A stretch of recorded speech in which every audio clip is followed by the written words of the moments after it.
So, welcome back. The next thing that we have to do in our bowling scores application is to get the user data off the screen and into the app. That's the dog growling.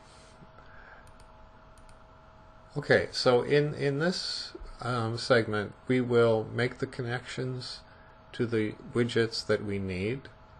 And we already did set up a listener to a button in an earlier application, so that will be familiar to you. And we will also talk to those text view widgets.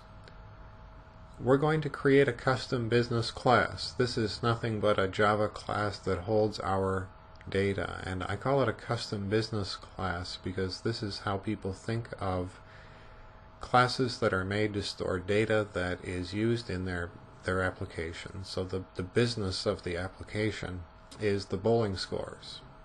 And we'll make a class for throwing around bowling scores. So we're going to not only retrieve, but we're going to verify and validate the data that's entered by the user. If they enter 650, that's not a valid bowling score. And we will check then for that invalid data. And this one is kind of key. We're going to organize the data within the application. And you haven't seen how to do this yet. So far we've worked only within activities that don't communicate with each other, except for one activity going to the other and going back. But the life cycle of the Android application is going to start to be interesting. And how do we put data in there that we can share with all of the activities? So we're going to do that in this segment as well. So here's where we left off. We had this design in 2 segments ago, and when we built it, it came out looking something like this. And, well, it's okay. It's not great. There's some things that I don't like about it, but that's okay. So let's talk about that. Things that are suboptimal. That's my technical term for crappy things. So we're going to keep a list of them and not go in and change them all as we come to them. We're going to just keep a list of things that we want to add to the application. And those are usually called feature requests. So when you think of something, we want to write it down and keep a record of it, and then we can go through them one by one and start adding them to the application.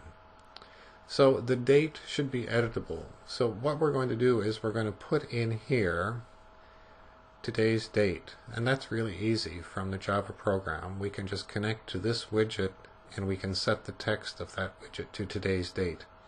So when this application runs, you're never going to actually see date of games. You're going to see today's date and then enter the 3 numbers and hit save. But suppose I wanted to enter last week's games. Currently there isn't any way of changing that guy, but there should be. So that's on the list. I want to see the series average. So if my average is 175, did I bowl above my average for this series or not? And that's an easy calculation, and it should be shown here. The edit boxes shouldn't get larger than the space for 3 digits. So if I didn't notice this when I was doing it, but if you kept typing digits in here, this box spreads across the screen, and that's kind of ugly. We can fix that. We can force them not to get too big. And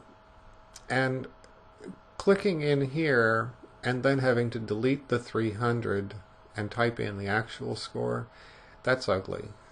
So maybe if we click in here, if we press this with our finger and then enter the digits, it should select the 300 so that we type over it effectively. Or the 300 shouldn't be there at all. I don't know which, but having to delete that to put in my score is painful. Okay, so the save and history buttons, they probably should be the same size, and they probably shouldn't be together. They don't do the same thing. This save button is corresponding to this part of the interface, and the show history is quite a different activity. I don't want to use the word activity. It's quite a different thing to do. In the application, it's to launch the other activity so that we can see historically how our bowling scores have been. So putting the two buttons right here together, yeah, that didn't turn out the way I like it now. So those are things that are suboptimal, and I'm keeping that list of them, but we're going to move forward. So this should look familiar to you from the last one, and we designed the view, and then we implemented the view. And now what do we have to do? We're going to do this one, create the class that holds the set of scores, and we're going to manage the data in the application, so get the data from the interface and verify it. And what we're not going to do in this segment, we're not going to persist the data in the database, and we're not going to design the database. So I'm saving those for a future segment. And this whole part of the application, the other activity that displays the history of the bowling scores, we're leaving that for future segments, maybe an exercise for the reader. I think we're going to do it. I would like this to actually be finished and posted in the Android market for people to download and rave about. So let's go into the application again and start making these improvements one by one, connecting our widgets and storing the data from the interface. And it's pretty easy, and this is a lesson where you feel like, oh gosh, we achieved a lot in a very short time. So let's go in there and do it. Okay, so this is where we left off. We have an application that has a place to enter 3 numbers, and we have some text here which we haven't done anything with, and we have a couple of buttons, and this text which we won't talk to at all. So where we were working, I'm just going to minimize that, not close it. So we were working in the in the layouts. Here we are, enter scores, and remember we worked in this graphical layout editor and dropping in widgets using the layout managers, linear layout and relative layout, and it generated this XML file.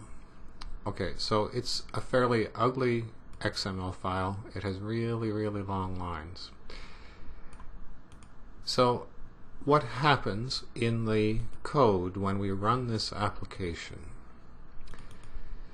So here's our activity, the enter scores activity, very, very short, and when we set the content view to that particular layout, there's a process that happens called inflating the layout. So it takes the XML file and it builds Java objects that correspond to those things that we had created. So when we have in here, for example,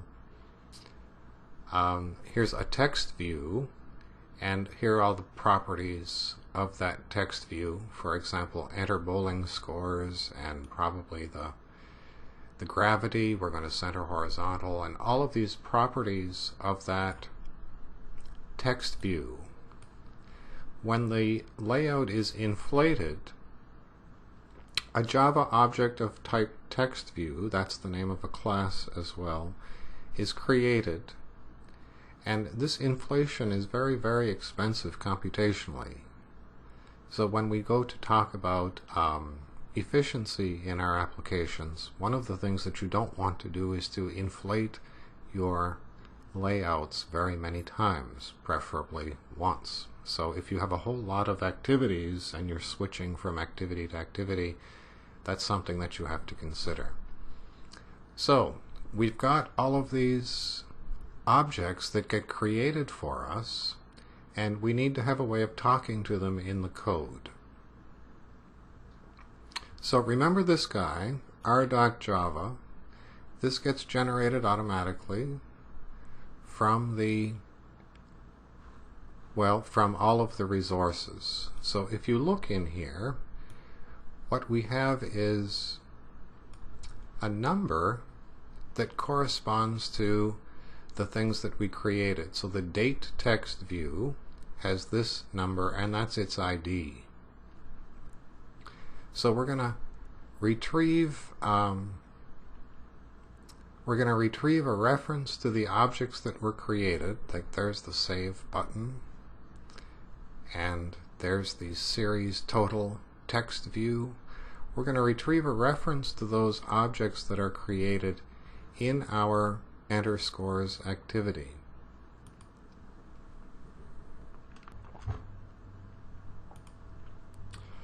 So the first thing that I want to do is we'll do just one first. Let's do a button. So inside of this enter scores activity, we're going to make an instance variable, for goodness sake, a button reference, and it's for the save button. So you remember that thing is down at the bottom of the screen. And this doesn't compile, so hover over it and say import. So from the Android widget package we have the button, and now we know about the button class. So inside the onCreate, that means when this activity is created, we're going to inflate the user interface, and then I'm going to make a little method called set up the views, and of course I hit caps lock. So that's a helper method, and we're going to just put this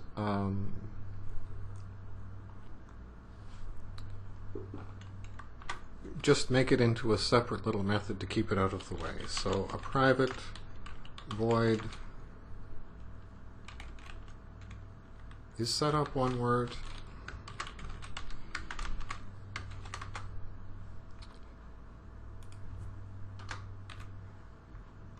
and inside of setup views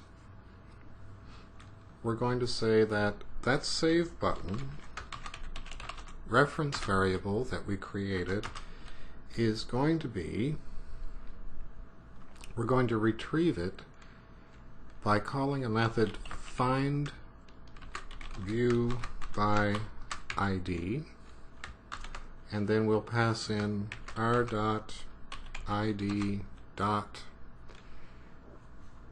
There it is. We have one called the save button.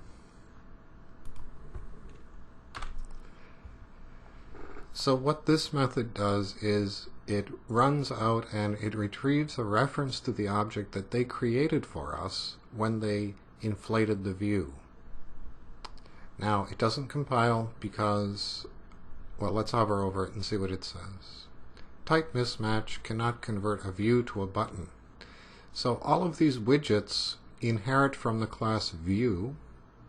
So a button is a view, and this method returns an object of type view, but we need to downcast it to an object of type button.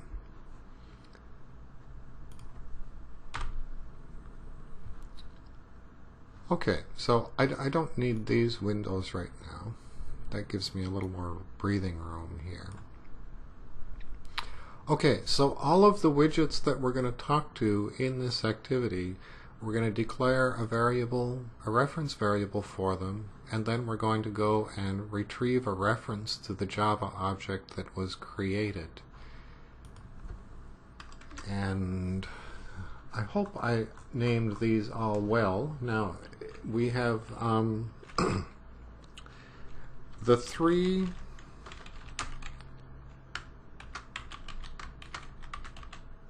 edit text objects where we put the game scores. So game 1 score, edit text. We need 3 of those for game 1, game 2, and game 3. And it doesn't know about edit text, so let's import it. Now it does. So now we have a reference to the edit text objects. So let's go down into the setup view method, and we will say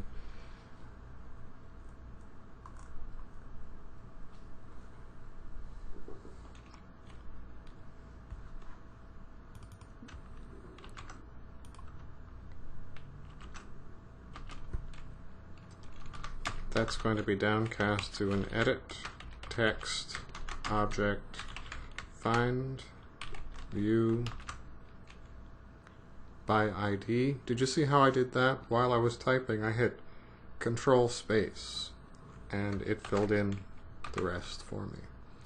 R dot ID dot game 1 edit text. That should work. Let's do that twice more.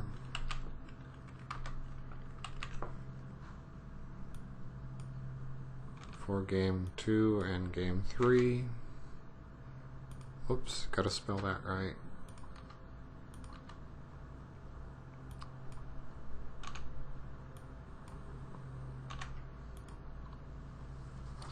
What else do we need to talk to in the user interface?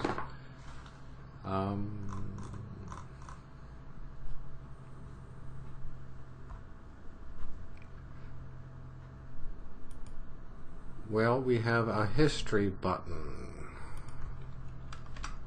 Put the buttons together.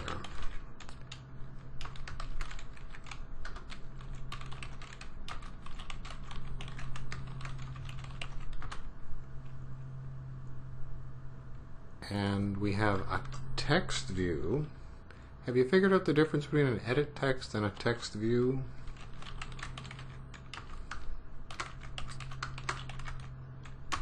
The text view appears as small on the screen. It's not something that you can use your finger to select it. It is editable from the code, but it's not like the edit text fields where you can use your very fat finger and select it or give it the focus in the user interface. So we've got a couple of these. We've got one for the date, and we've got one for the series total.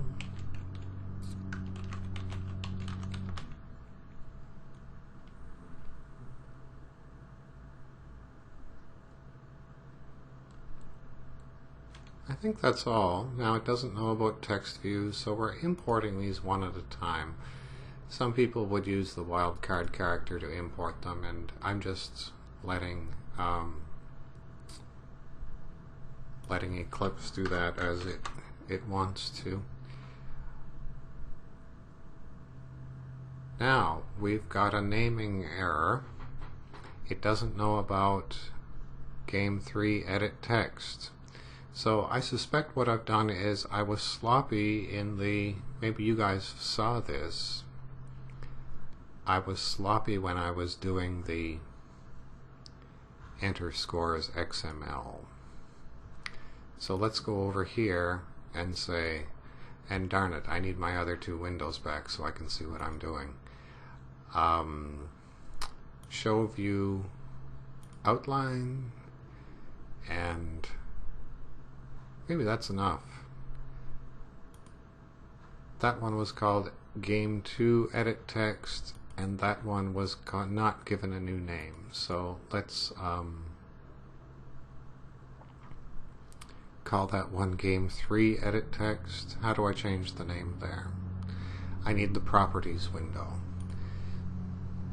So show view other And here's the properties window under general.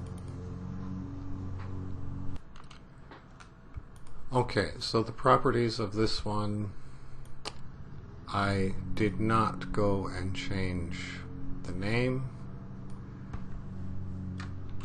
Game 3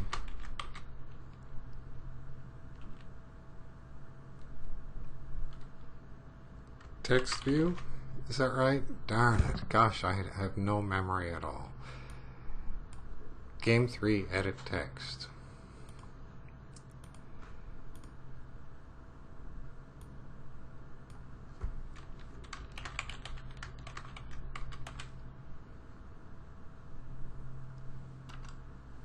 Now let's go back to enter scores and do a save, and it still doesn't work. What happened? It cannot be resolved. Did R get updated? Do we have a game 3 edit text? We do not. Okay, here's what I'm going to do. I'm going to clean the project. And it's telling me that I have R opened, so I'm just going to close it. And let's make sure that everything is saved. I wonder if that was the problem. It was the problem. So I changed the XML file without saving it and expected R to know about something that hadn't been saved. And now this one will compile again. Okay, tripping over little things like that sometimes is useful. So we've got a few more. Let's do them. Let's go and get the two text views. One is date.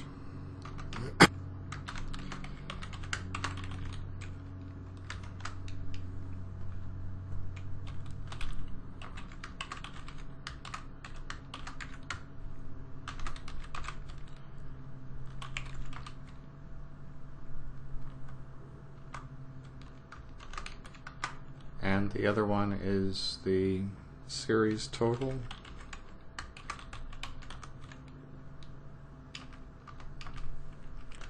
It will look very much like that.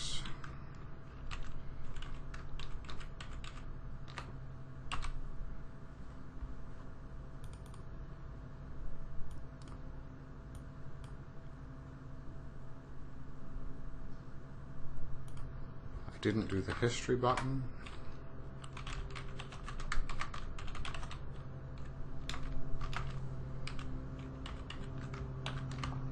It will look a lot like that.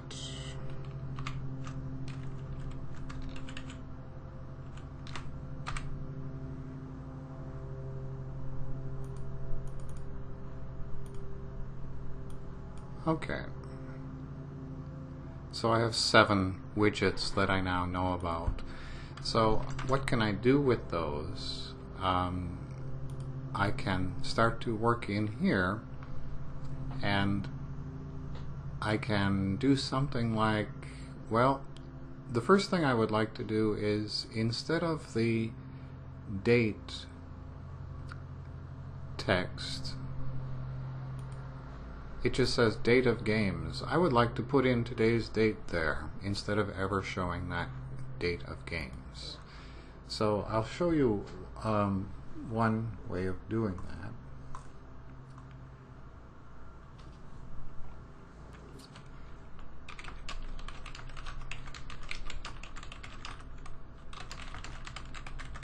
So just a little comment of what I'm doing. I'm going to put the date for today.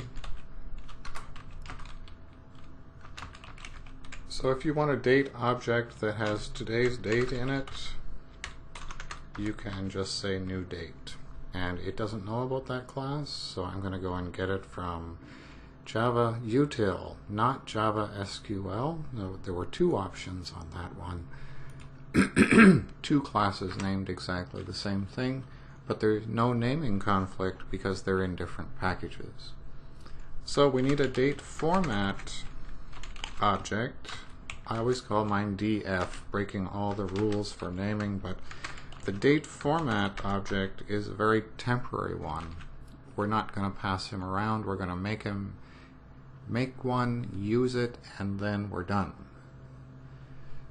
So you don't call the constructor for date format. You call a getter, and it creates an object of that class for you. So we're going to call get date format,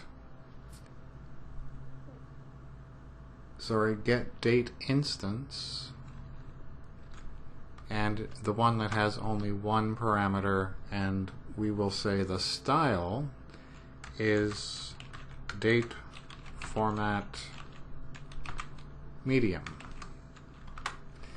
So if you want to look those up and see how you handle dates in Java,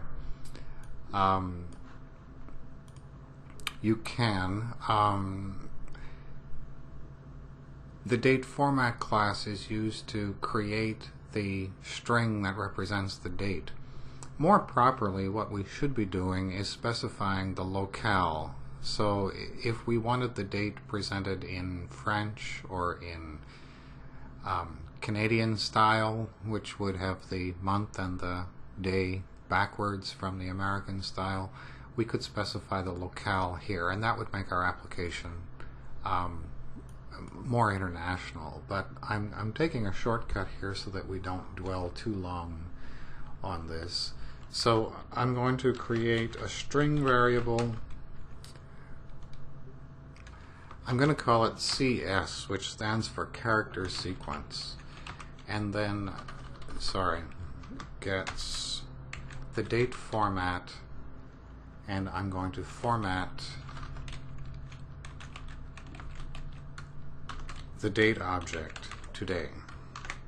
That looks a bit awkward, and well, it is a bit awkward, but the advantage that you get that you don't really see, that we're not using, is all the things you can do with a date object, and especially the internationalization of it. Okay, so now what I'm ready to do is to tell my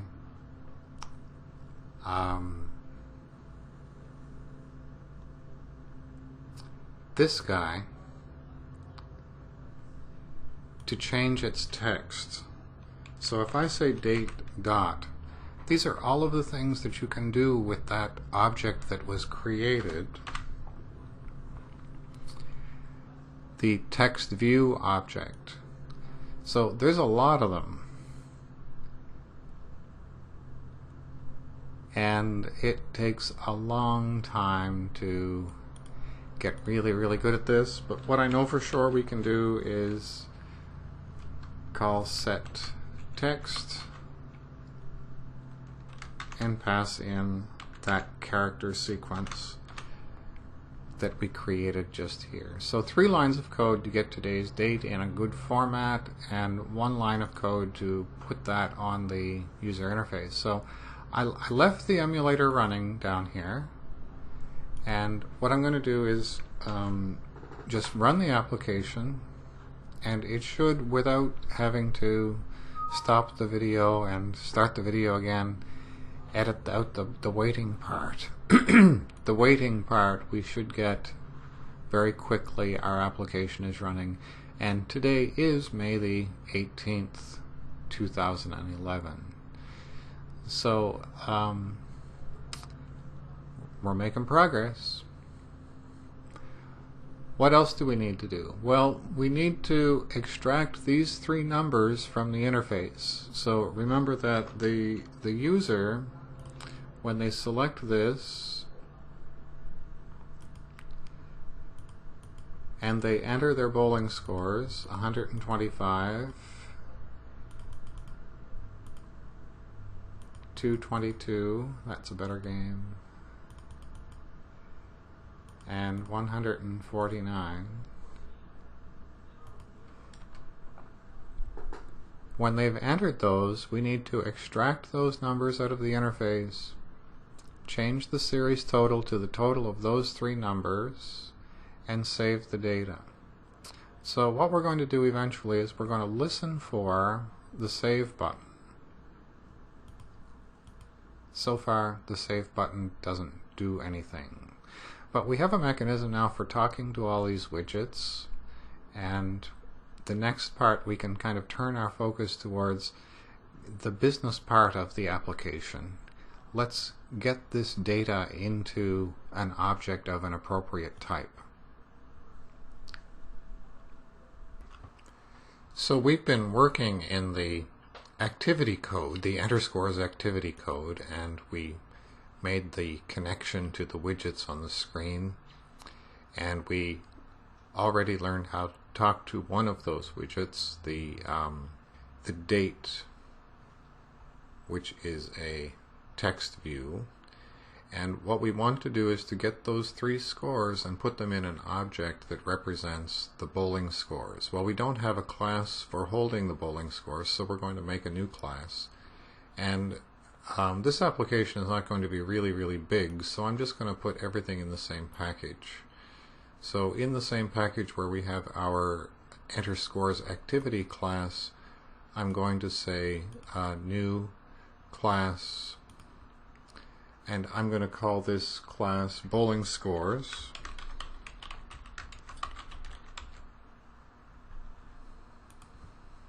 So what does a bowling score?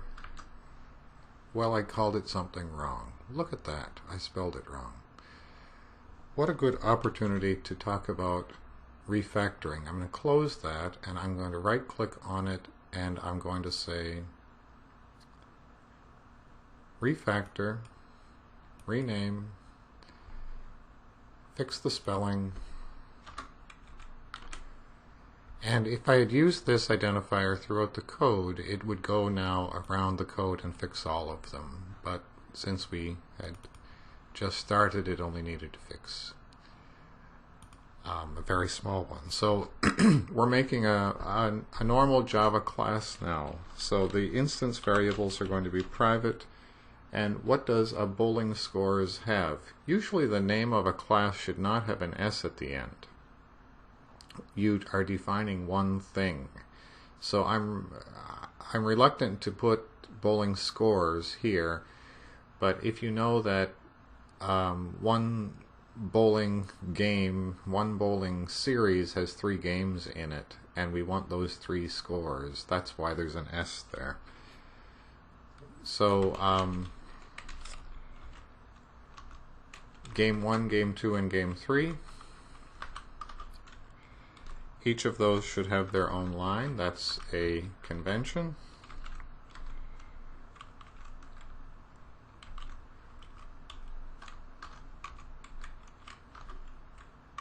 And what else do we need to know? We need to know the date. Those scores are associated with a date. And now we don't know where date comes from, so hover over it and use the one from Java util. So it automatically imports Java util date for us. Okay, so I'm going to ask Eclipse to help me with building the rest of this class, or some parts of it anyway.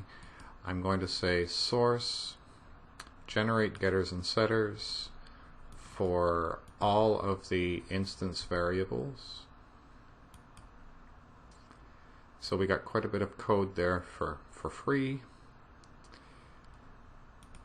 And I'm going to ask it to generate for me a constructor using the fields. And all of the fields will be used. So there's a constructor. Notice that it automatically calls the parent constructor as the first line. Well, if that weren't there, Java would put it there for us anyway, creating an instance of object, which is the parent class, if you don't specify a parent class. I don't like to leave that in. I feel like it's a useless line of code. Okay, we're almost done. Gosh, that was fast. We need a toString method. I'll create it up here and then I'll move it down to the bottom where it should be. So public string, toString, and we're overriding the toString method from the object class, so always there is a toString method, but the one you inherit is of no value. I don't know why I can't spell today.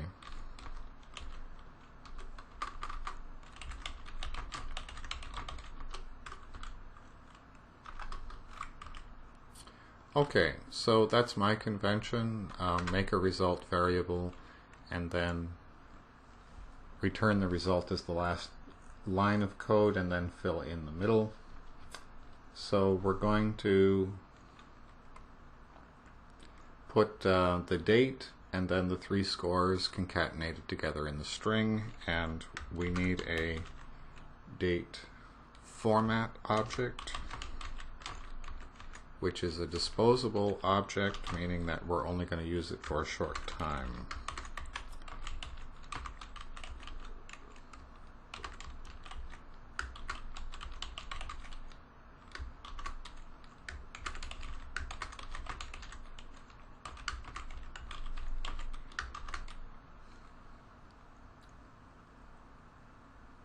I like medium format because it actually spells out the month instead of the short format.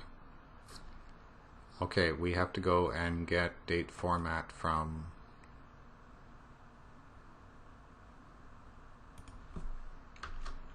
java.text, and we have to import it. And now, oh, this is not spelled correctly. I should have used IntelliSense to help me. Medium is a final, and the convention is all caps. So let's construct the string. Result gets the date format object. Let's format the date, and we called it date. That's good. And then put in a space and then concatenate game1 and put in a space and concatenate game2.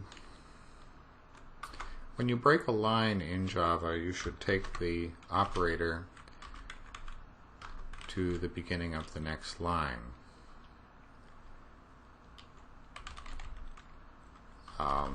A space,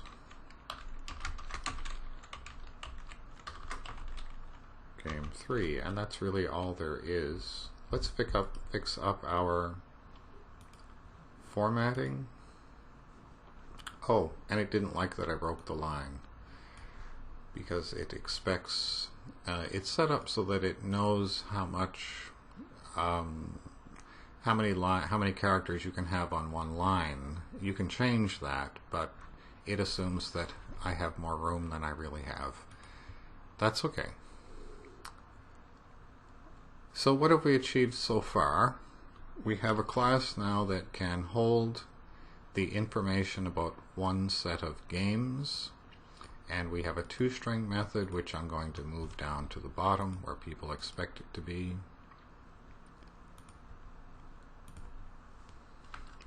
We have a constructor. If you have 3 game scores and a date, you can make one of these things. I didn't put a default constructor, and I did that on purpose. I might come back and add one, but that's part of the game. So what else do we need to know about a set of bowling scores? I need to know the total of the 3 games, which is the series score, and I'd like to have the average of the games. So remember when we were looking at the interface, I said, well, it would really be nice if the average of the 3 games was up there. So I'm going to add 2 more methods. Let's see. The sum, or the series, what will we call that one? Calculate series score. which really means add up game 1, game 2, and game 3, and it's going to be an int. The sum of ints is an int. And we can just return game 1 plus game 2 plus game 3, and we're done. And then I want the average. I'll probably use this method later. So the average of 3 ints could be a double. Calculate series average, and it will be the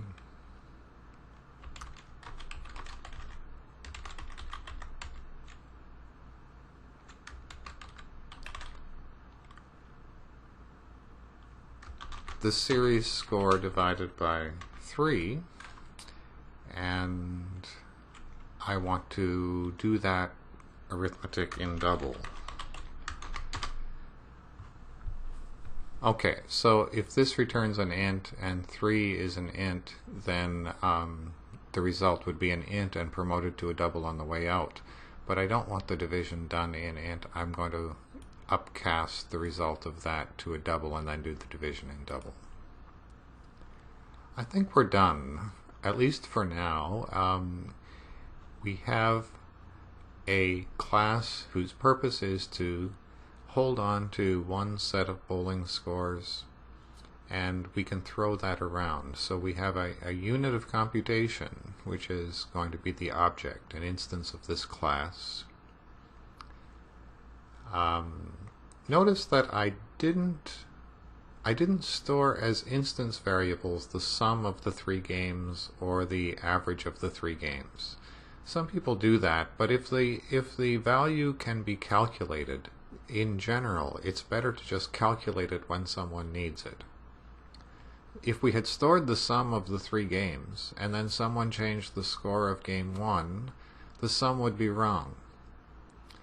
So storing those things means that you have to go and every time someone changes the data that it's based on, you have to go and make sure that you recalculate the calculated values, and that's error prone. People just forget to do it, so you wind up with stale information in your objects. So keep the objects small, and then when someone wants more information about those, something that's calculated based on those, calculate it every time they ask for it, and you'll be sure that the information that they get will be fresh and based on the current values of those instance variables. So this is part of the business of the application. And when we make a new class for storing data about the application, the business part of the application, and people usually call these custom business classes. Let's go back now to the activity and see what the next thing is that we have to do to make this application work. Well, we don't have anything in the activity that will allow us to hear the save button. So what we have working in the application now is that the date appears on the activity, and we can start talking to the widgets because we've collected a reference to each of the widgets that we need to talk to, but we haven't made a listener for the save button, and that's the next thing that we need to do. So let's go back to the interface and let's look at the XML. This is so messy. Machine-generated code is just always messy, and there's spaces where there doesn't need to be space, and there's huge long lines of code that the machine can see all of that perfectly fine. So I'll show you a trick when you're working in this XML editor. If you do a Control-Shift-F, so Control-Shift, hold both of those and then hit the F key, it will format the XML, and it's a little bit easier to look at. Even though it was machine generated, they could have formatted it when they generated it, you're all saying, but that's okay. So I need to find the Save button.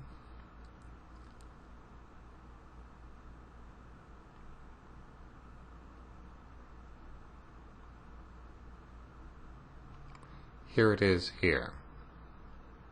So we've got those two buttons down at the bottom, the Save button and the Show History button. And I'm going to put a carriage return in here. And we're going to add a new characteristic for the Save button.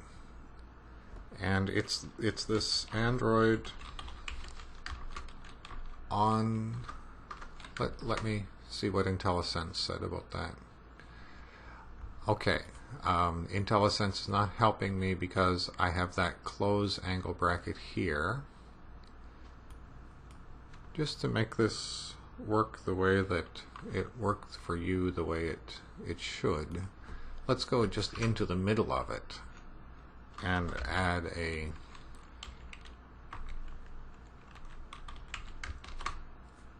that's better. We have all of the possible options here, and I want on click.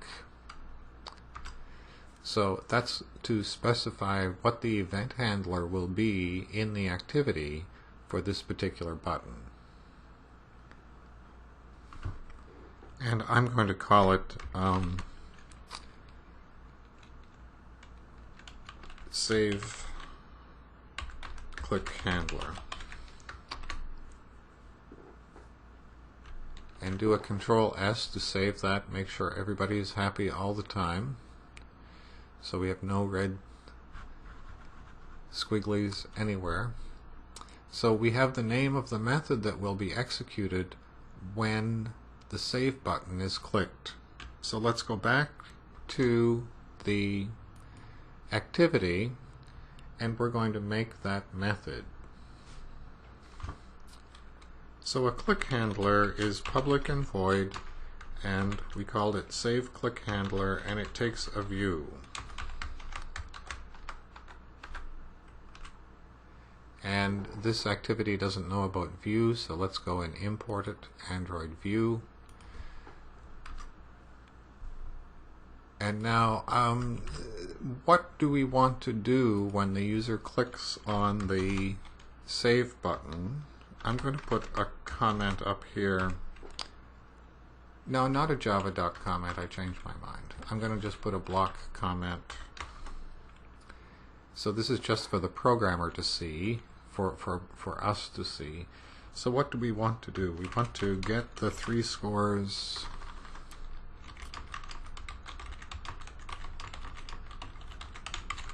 from the interface. I want to validate the scores.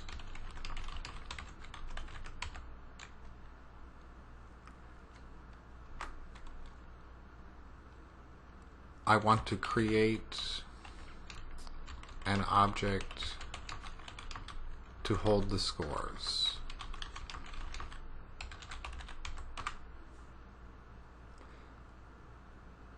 So this is kind of getting the information from the GUI layer into the business layer. So we're making an instance of the bowling scores class that we had just created, and then we can do whatever we want with that object. We can throw it around, we can throw it at a database eventually, and it separates now the work of the user interface from the work of the rest of the application. So when the user types something into an edit text object, which is what our game scores are stored in, it's a string. So let's declare a local variable to get the raw score, which is a string, out of that box, and I will say raw score gets, now we want to talk to the widget. What are the widgets? Here's game 1 score edit text, and we want to say get text which will get the text that's currently in that box. And let's see what that does. It does not compile, and the error message is cannot convert from an editable to a string. I don't know exactly what an editable is, but I'm going to convert it to a string and hope that that's what we want. You know that you can call toString on everything. So I had something here of data type editable. I don't know exactly what that is, but I know it has a toString method, and if they're doing stuff that makes sense, that would convert whatever this gave us into a string that represents what's in that edit text box. So now I have a string, and I'm going to convert it into an int. There is an easy way of doing that. In the integer class, there is a method called parseInt, and you pass in a string.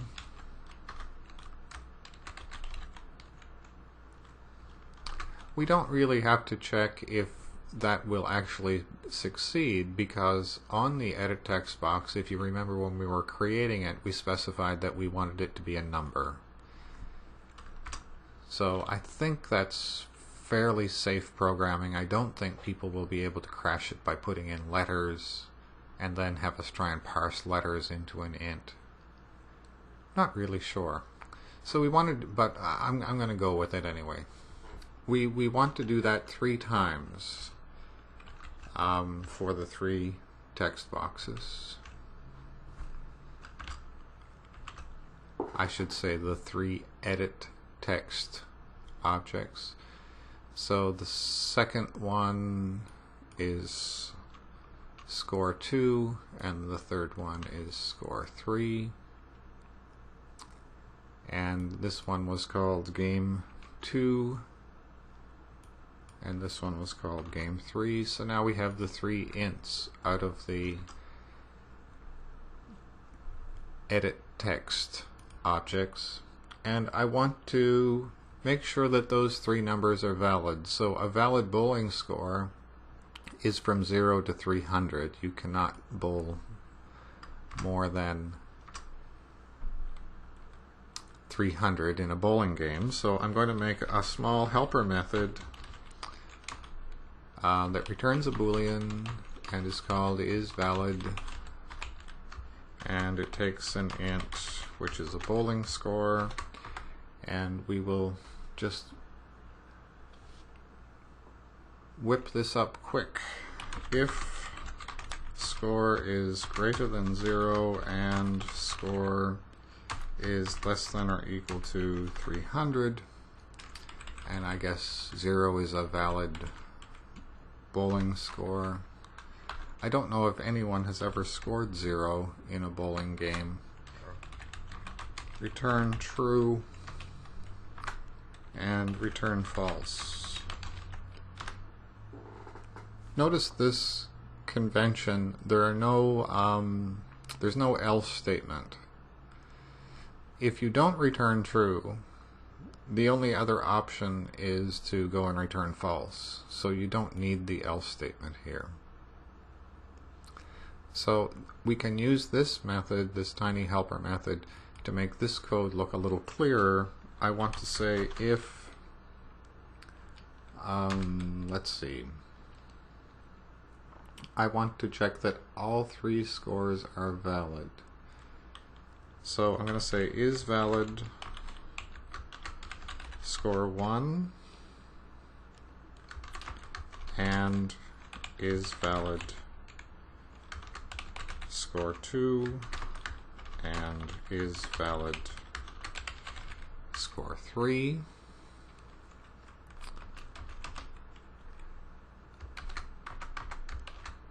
And I want to do something if they're valid, and I want to do something if they're not valid.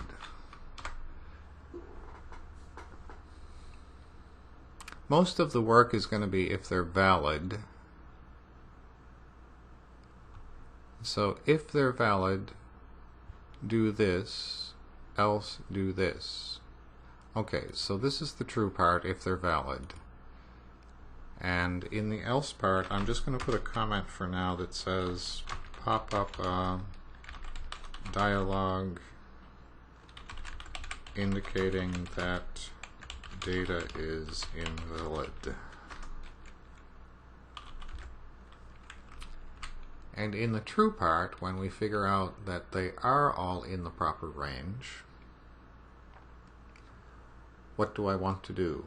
I'm going to make an object of type bowling scores.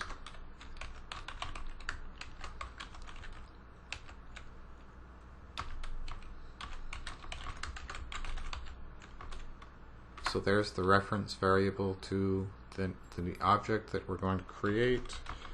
Bowling scores gets new bowling scores. I keep transposing those, BOWL. And what do I need? For the constructor of bowling scores, it should just pop that up, shouldn't it? Okay, here's a hint for you. When you need help from IntelliSense in Eclipse, control space will help you. So if something doesn't pop up normally, you can press control space it works in a lot of different situations, but if you want the template of the method that you're calling, this is one of the things that you can do. So I couldn't remember the order of the parameters, but I see that we want game 1, game 2, game 3, and then date. So we've got score 1, score 2, score 3. And what are we going to put here for the date? We're going to come back and we're going to have to come back and change this eventually, because the date as of right now is today. So when we put the date on the interface, all we did is throw up the current date, and we didn't allow the user to change it. So there's a bit of an issue. We are going to have to allow the user to change the date, and then we're going to have to retrieve the date from the interface and use it here. So for now, and understand that I'm cutting corners, I'm going to simply put in today's date. And that's kind of easy. If you say new date, you get an object that represents today's date. So that compiles. We have an object that we can use now that represents the valid data that the user entered on the screen. I think it would be a good idea to put the series total on the interface. It would be a good idea to put the series average on the interface as well, but I didn't put a widget up there for that, so that's on my list of things to go back to. We have a widget called series total, which is a text view. So I'm going to say series total dot set text. It takes a character sequence, a car sequence. And a car sequence, I dug around a little bit. This is an interface that they made in Android which allows you to use string or string buffer or a whole bunch of different things that are really classes that store sequences of characters. So it is kind of a convenience once you understand what it is. So what we need to do is to pass in the series total from the bowling scores object. So if you remember, we had a method called calculate series score, and there it is. And we can pass that into the set text method. This is an interesting place right here. This compiles. But when it runs, I won't bother to go and show you. If you want to experiment with that, you can. When it runs on the emulator, you get this annoying message that says the application has shut down for an unknown reason. No hints of what had gone wrong. Well, fortunately we don't have 10,000 lines of code. We've got a few dozens of lines of code, and it was fairly easy to find out that I passed an int into a method that wanted a car sequence. So I'm annoyed by this. It should have told me that I was doing something wrong right here. Java is a strictly typed language, and it should have said that's not going to happen. But it didn't. So what I'm going to do is I'm going to cheat. I'm going to turn this into a string object by saying, here's an empty string, concatenate it to that integer number. And that will turn an integer number into a string. That's the cheap way of doing it. And everyone does it that way. You're really supposed to make an object of type integer and call toString on that object. And I'm just not going to do it, because people know that you can use the concatenate, the string concatenate operator. This is a string object. It doesn't have anything in it, but it is a string object. The concatenate operator you can concatenate virtually anything to it, and it will turn it into a string. What else do we need to know? Well, I think that's it for now.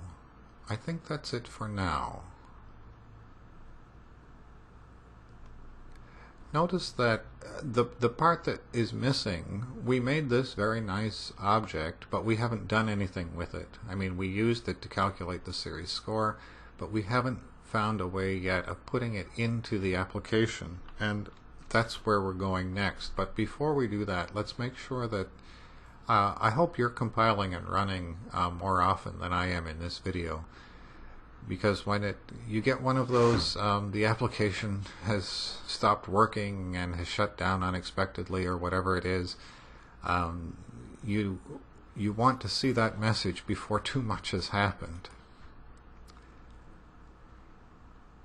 Okay, so let's using this ugly interface where we have to actually delete those numbers, 222,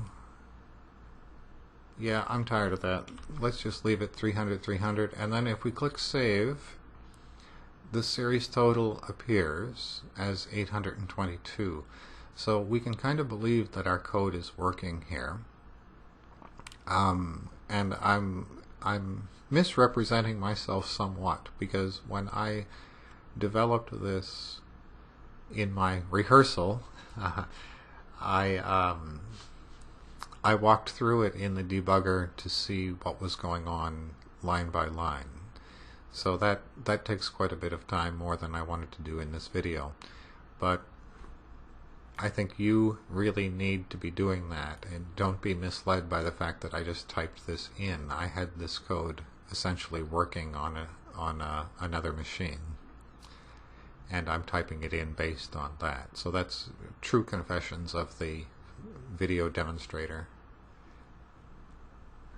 Like those cooking shows where there's always a cake already in the oven and it comes out perfectly regardless of what happened in the cooking demonstration. Okay, so we have made the next step. We have been able to get the information off of the screen, and we can put information back on the screen. We can hear this save button, and we kind of have started to do what we want to do with the data that's entered from this screen. We've made an object of our own choosing, a custom business object, but we haven't done anything with it yet. While we're here, and this is something that I have a hard time resisting, when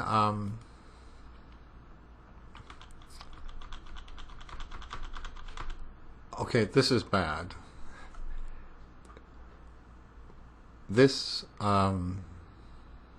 text box should not be changing its size. A bowling score cannot have more than 3 numbers in it, and I know I said make a list of things that you're going to change later, but this one is kind of easy. In these, now I guess I need the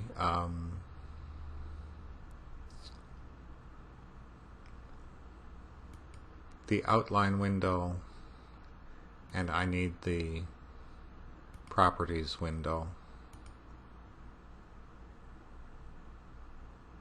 Yeah, it already knows I was going to want that.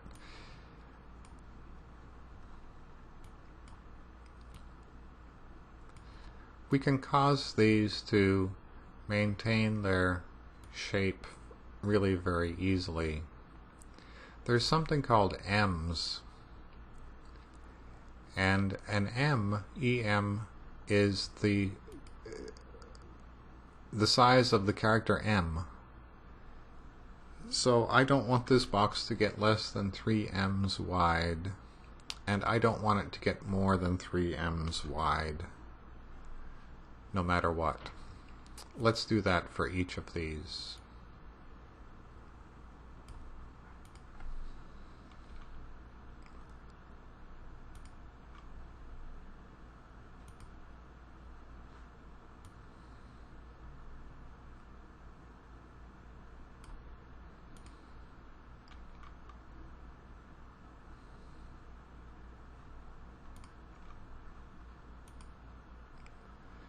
And if we save that and then run the application again, we've made an improvement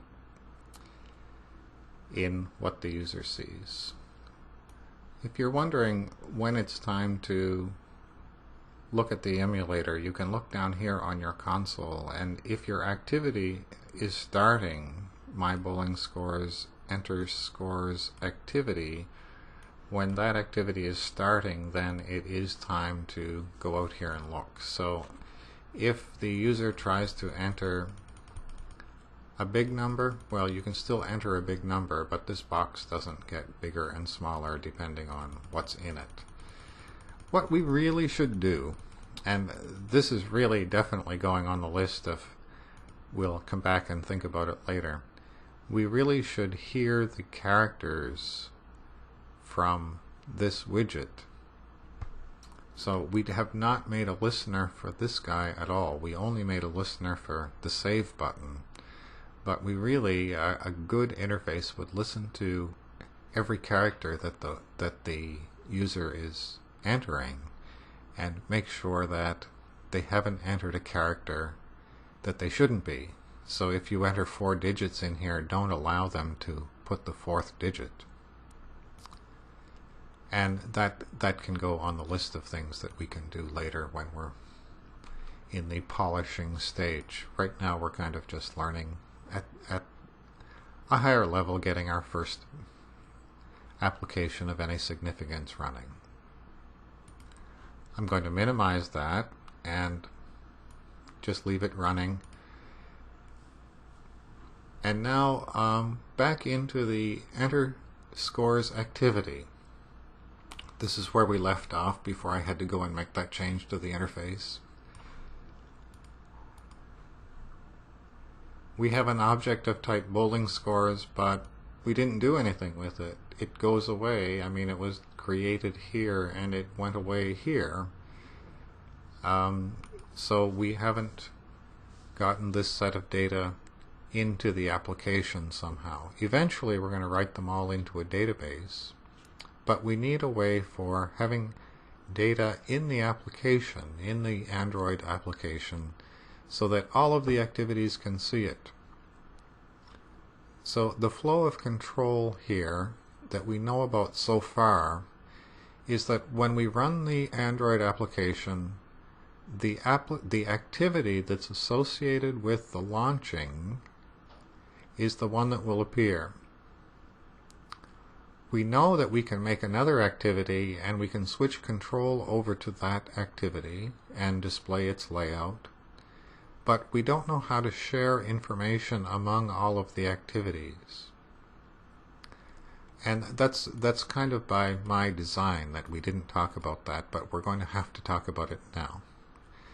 So every Android application has a class in it called the application. And it's kind of, you can think of it as a higher level thing, a higher level concept than each of the activities. It's the umbrella class that stores information about the life cycle of all of the activities in the application. No, I'm going to change that. The application class stores information about the life cycle of the application. The activity classes, they control their own life cycle using these on this thing that happened kind of methods. So on create and on exit, or there's a whole bunch of them that the activity can respond to. But we need access to this application class that all Android applications have. So we're going to make a new class, and I'm going to just put it in this same package. And we're going to say new class. And the convention is you name the application class the same as the application.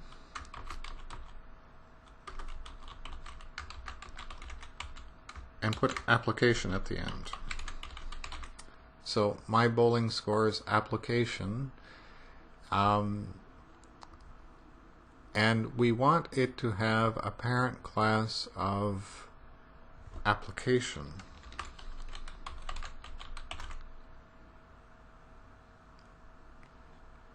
And it's not, that's not the complete name of the class, so I'm going to do control space, and it will help me.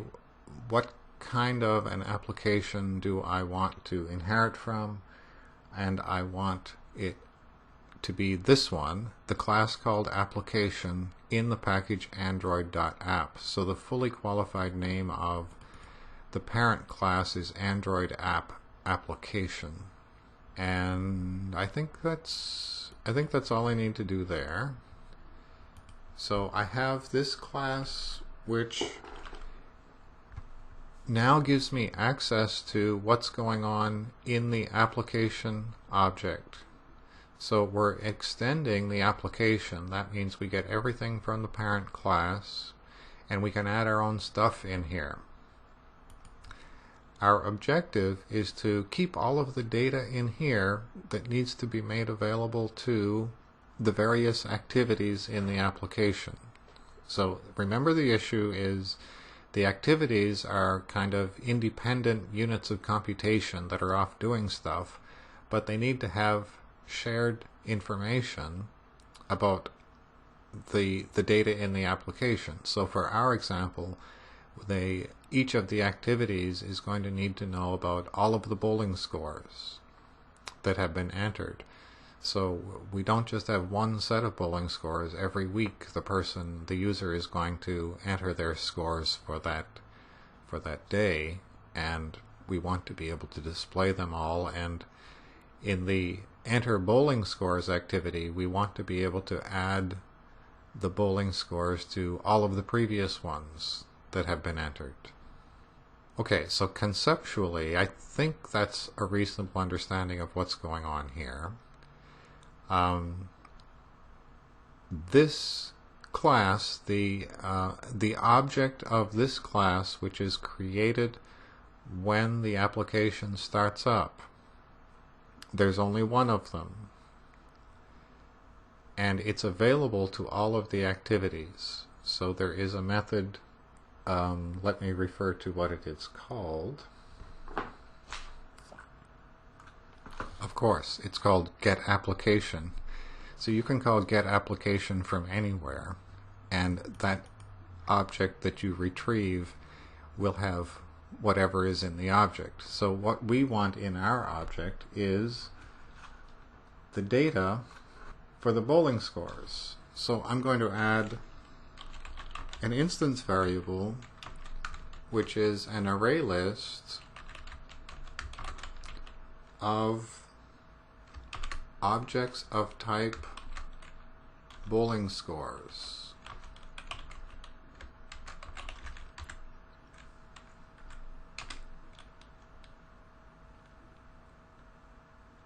I'll call it all bowling scores. So this array list is going to have all of the data in it that has ever been entered, or that is currently being stored. That might be a better way of saying it. And it doesn't know about array lists, so we're going to import Java array list, and now it's okay. We need to override one of the methods in the parent class. Okay, so we have inherited the methods in the parent class, and one of them we have to add some behavior to it. So this will be interesting. I'm going to say source override implement methods. So if you have agreed to implement an interface, or if you are inheriting from a class and you choose to override some of the methods that you inherit, it will help you. So this is the these are kind of event handlers that are in the application class. So what can an application do? It can be created, it can be terminated, and if memory is low, we can decide what to do. So we could override these and add code to the behavior that we inherit. But we're only going to do one. So when the application is created, we're going to add behavior to the method that is in the application class. So if we use this help from Eclipse, it will give us the correct signature. And look at the first thing that happens is it calls the super method. So when I said we're going to override the method that we inherit and add behavior to it, we need the behavior that's already there to happen. I don't know what it is, but I'm not going to replace the method, I'm going to add to it. So the first thing we do is to call the onCreate method of the parent class. The only way to do that is to use the super keyword, and that little wizard that we went through assumes that you want to do that. And you get this little override indicating that this is an overridden method. So when this application is created, what do I want to do? I want to make this object.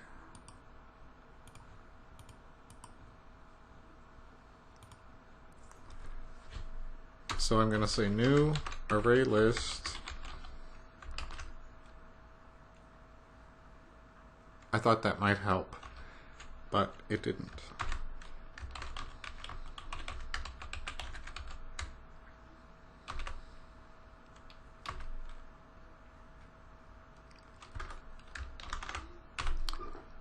So we're calling the constructor of the ArrayList class, and this is going to be a list of objects of this type. That's what, if you're not familiar with generic collection classes, that's what this means. We're going to only allow objects of this type to go into that list. And I have a syntax error. What is it? Oh, for goodness sake. There. Okay, so we have an instance variable in this class, and I didn't add any getters and setters. So let's ask Eclipse to do that for us. Let's say source generate getters and setters for that array list guy. And this is really very helpful, especially when the return data type starts to be complicated. So a getter would return an array list of bowling scores, and a setter would take as the parameter an array list of bowling scores.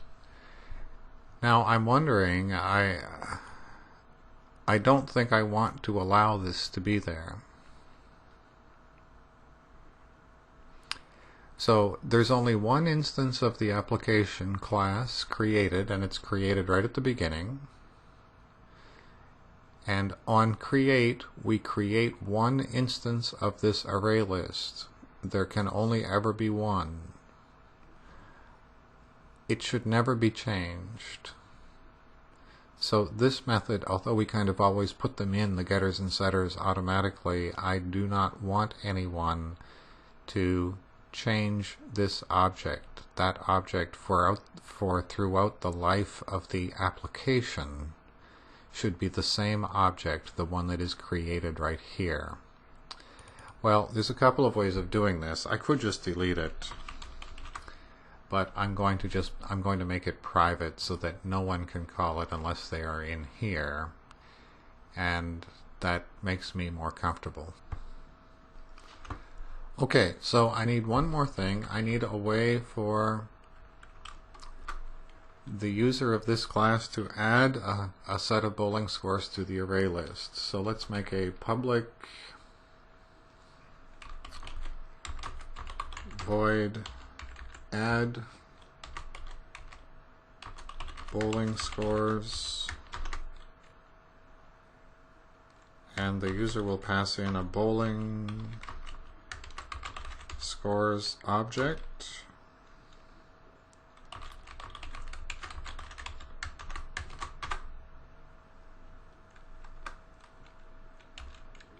So here's the array list, all bowling scores dot add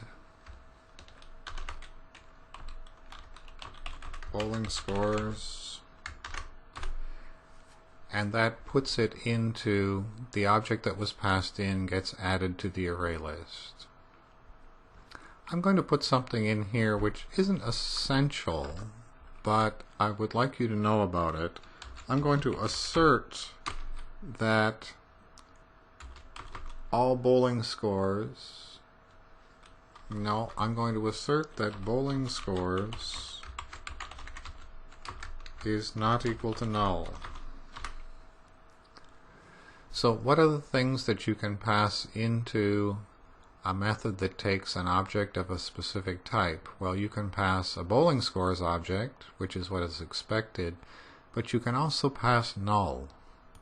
So if someone passes me null, I don't want to add a null or try to add a null to the array list. I think array list allows nulls to be added to it, but I don't want to have to check all the time, and when I'm getting stuff out of that array list and say, is this a null object? No, I want to not put it in at the beginning. So I'm asserting that bowling scores is not null. That means that the program will blow up here if someone passes me a null. And I'm satisfied with that. If someone gives me a null and it blows up, that's their problem, because they shouldn't have done that. Would you call add bowling scores if you didn't have a bowling scores to pass me? If you do, it's your problem when it blows up. That's my attitude. Okay, so now we have a way of, once we have a bowling scores object, of putting it into the data for the application. Let's go back to the enter scores activity, and this is the place where we have a bowling scores object.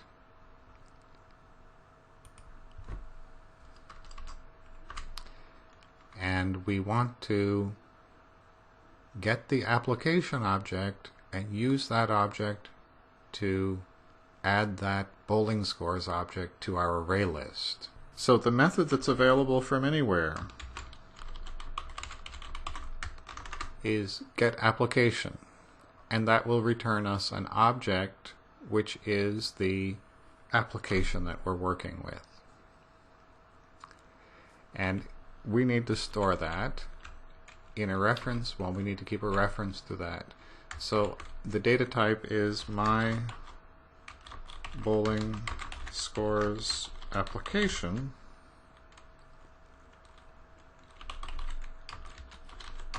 People get away with calling these app. Did I spell it wrong? Yeah.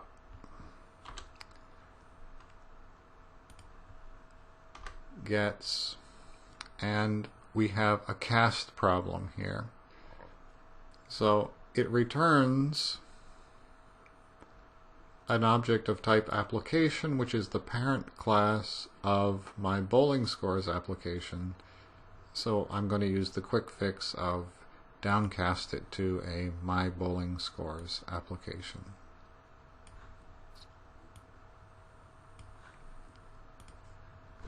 So what's available to us in the app? Oh, the one on the top is kind of interesting.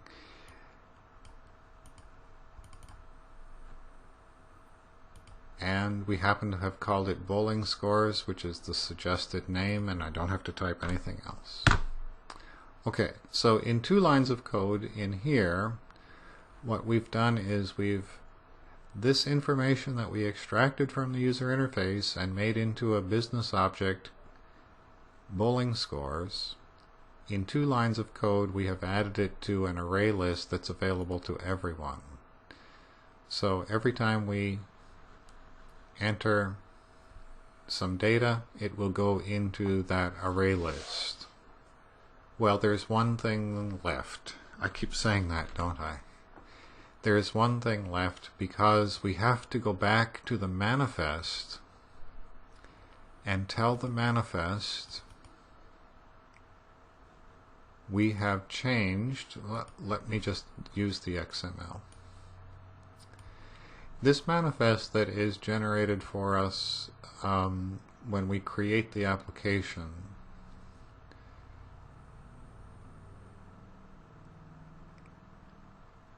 there is a characteristic of application. So this tag application, there is a characteristic of application which isn't being used. It's the default. The default is that the application class will be called application, capital A. And we need to tell it that our application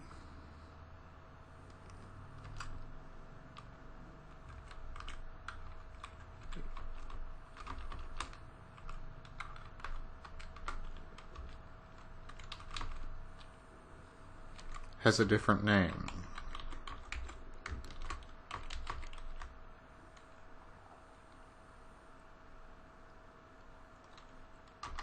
And this is how you write it. Put dot and then put my bowling scores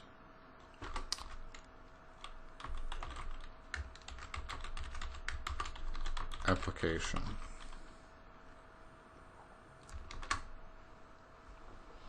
Okay, so we're telling the manifest when this application is created, instead of using the default application object which they provide, we're going to use the one that we have inherited application, and it's called my bowling scores application. This dot here means that it is in the package COM Valencia Programmers My Bowling Scores.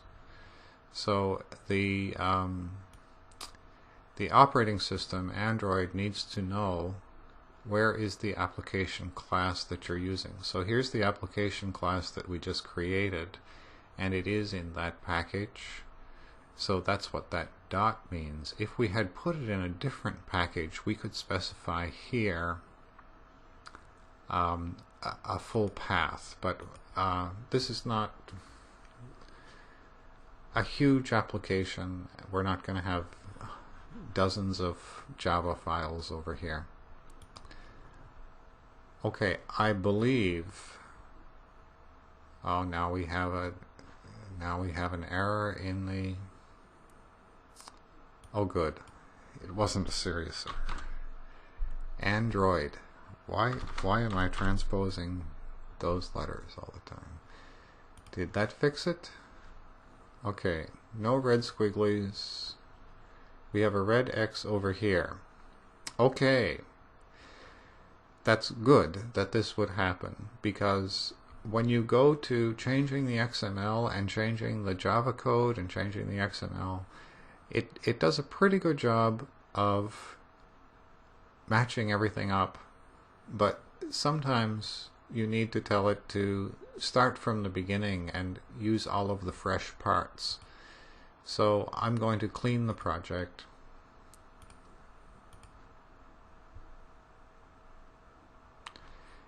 And our red X over here has been fixed. Oh, I wonder. Aborting build. A parsing exception. A parsing exception. Is that new? Is that new? Is that new? Clear the console once in a while so you can tell if the messages are from the current build. So what am I going to do? I'm going to clean it again. Okay, good. That scared me for a second. We had a parsing error that was left over from an old build. So if I run this, very, very fast. I didn't cut any of the video out because it didn't have to reload the whole operating system onto the emulator. So the activity has started. Let's go out to the emulator and let's say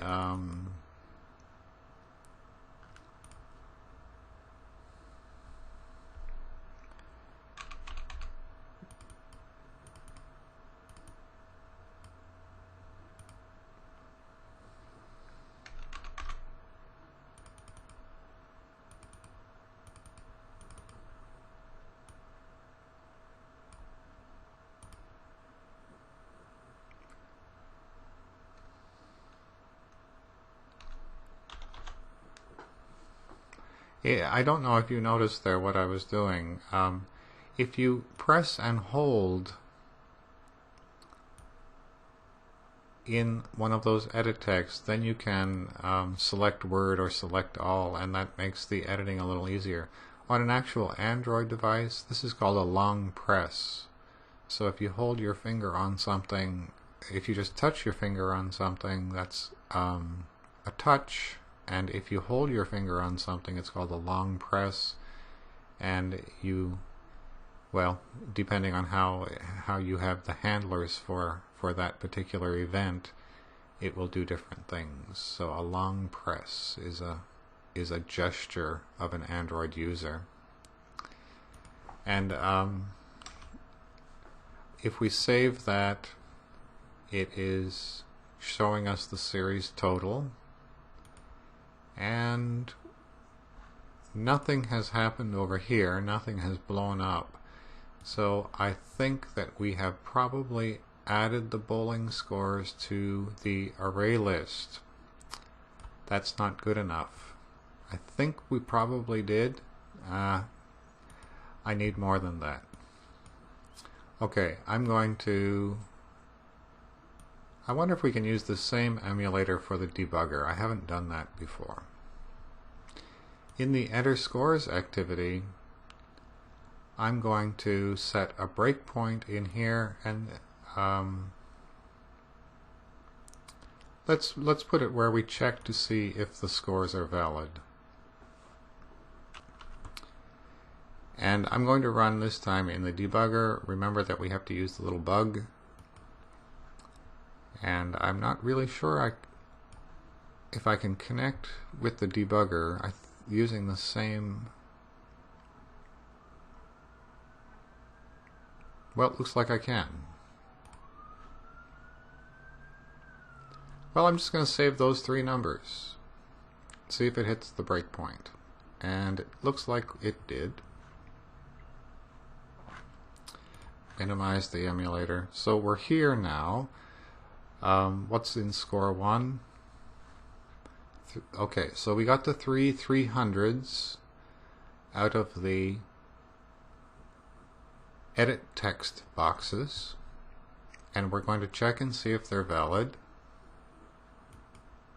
They are, because we're in the true part. Now we're going to make an instance of bowling scores. Let's step over. I'm assuming that it works because I already know it does.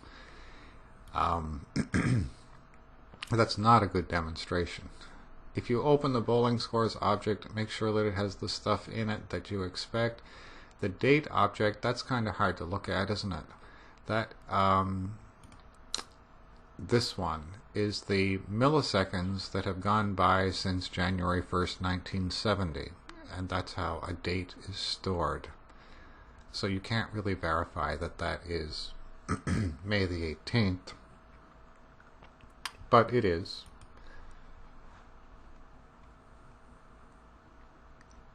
Okay, so this is where we change the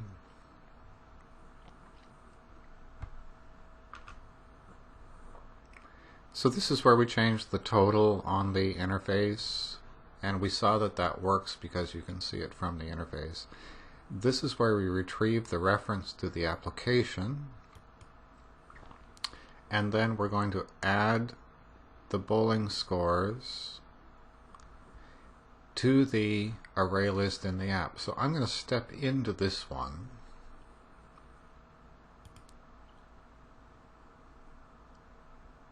So here's our bowling scores. That looks right, 300, 300, 300. And let's step over the assertion.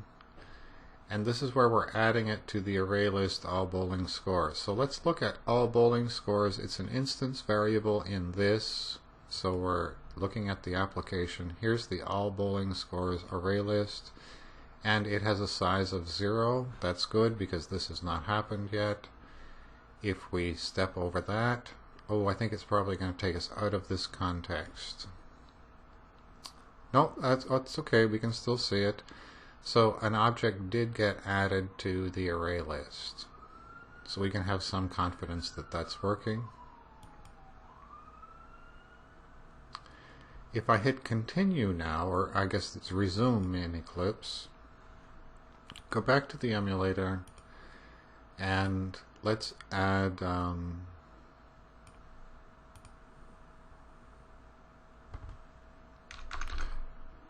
put a different number and click save. We should hit the breakpoint again, the same breakpoint we were on before. Check if it's valid, make the bowling scores object. We have the new number that was entered by the user. The series total gets put on the emulator. Retrieve the app. I'm going to step into adding this object to the application. And when we do add that object to the array list in the application, now the size of that array list is 2.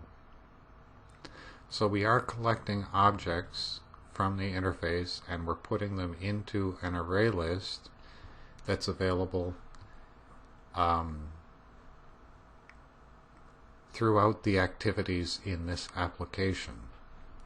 That's where I wanted us to get in this segment. It's a fairly long segment, and but we covered a lot. What is left now? Well, I don't know if it's obvious, but that array list is going to go away as soon as we shut down. So we haven't persisted the data. We've collected it,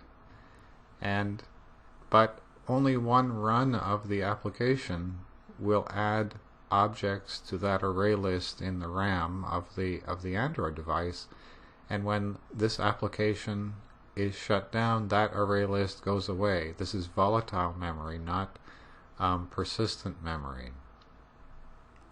So the next thing we have to do, and I'm not sure it will be the next segment, I'm going to have to think about it for a while, we need to persist the data either in a file or a database. A file might be easier, but a database is a lot more interesting. I think we'll use a database.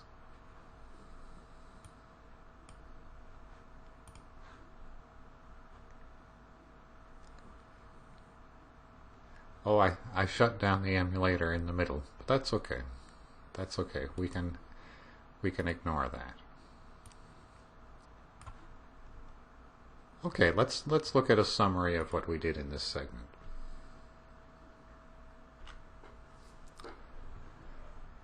So our objective in this segment was to get the user's data from the front end.